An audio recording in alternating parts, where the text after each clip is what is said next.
Oui, mon nom est Claude Chapa, je suis écrivain, un écrivain aveyronnais qui a profité de sa retraite et des moments de loisirs pour écrire des romans, une dizaine actuellement. De toute façon, de se distraire et de passer le temps en quelque sorte. Qui vous a donné l'envie d'écrire? Oh, ce sont mes petits-enfants qui, lorsque je racontais des histoires de notre temps, c'est-à-dire du moment où j'avais leur âge, du moment où c'était la guerre, où c'était une époque qui n'était pas triste mais qui était seulement tragique, ils me répondaient « Mais pourquoi est-ce que tu ne les écris pas? Parce que le jour où tu n'y seras plus, ben, elles seront perdues pour tout le monde. » C'est un genre de parole qui vous donne toujours froid dans le dos. Alors je me suis mis tout de même à écrire. J'ai commencé par un premier livre qui était mes souvenirs de 20 ans, de l'époque de la guerre. Puis j'en ai écrit un second, et puis un troisième, et j'en suis actuellement en train d'écrire le 11e. Voilà, histoire d'entretenir mes petites cellules grises, comme disait le célèbre Hercule Poirot d'Agatha Christie. Édité par moi-même, parce que je n'ai jamais trouvé un éditeur qui ait daigné s'intéresser à ma prose.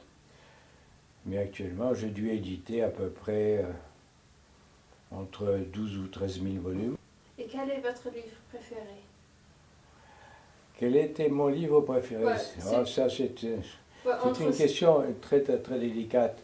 En fait, chaque fois qu'on écrit un livre, c'est son enfant préféré, bien entendu. De même que chaque fois qu'il y a un enfant qui naît dans la famille, c'est toujours le préféré.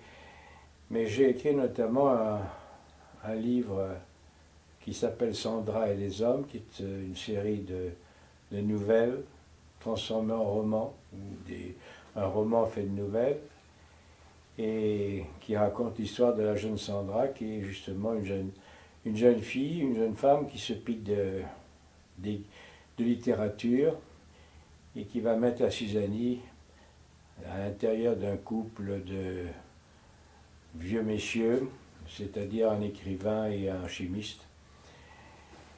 Et bien entendu, c'est une très jolie blonde, elle est très sûre d'elle, elle a beaucoup de succès. Malheureusement, avec l'écrivain, elle n'en a pas parce que manifestement, il préfère les brunes.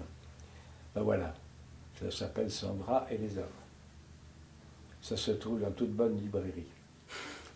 Et vos idées, vous les cherchez où?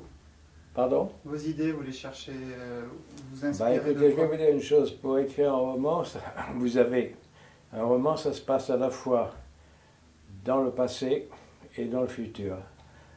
Pour trouver les idées dans le passé, c'est de la mémoire, bien sûr, ce sont bien entendu des événements qui la plupart du temps vous sont arrivés. Et en ce qui concerne le futur, bien sûr, c'est la folle du logis, c'est-à-dire c'est l'imagination qui est sollicitée pour trouver la suite. Et quand on écrit un roman, on commence par avoir une idée générale, bien sûr, des personnages que l'on plante dans un décor, comme un décor de théâtre. Et puis on les met en scène et on les laisse agir, s'agiter et parler. On n'a plus qu'à ensuite reproduire sur du papier tout ce qu'ils disent et tout ce qu'ils font. C'est aussi simple que cela. Je vous conseille d'essayer, vous verrez. C'est très amusant. Le prochain livre, il est bientôt Même ce prochain livre, c'est celui que je suis actuellement en train d'écrire. Je ne sais pas si j'irai d'ailleurs jusqu'au bout, parce que on sait très bien quand on commence, on ne sait pas quand on finit. Et il s'appelle L'inconnu de Villeneuve.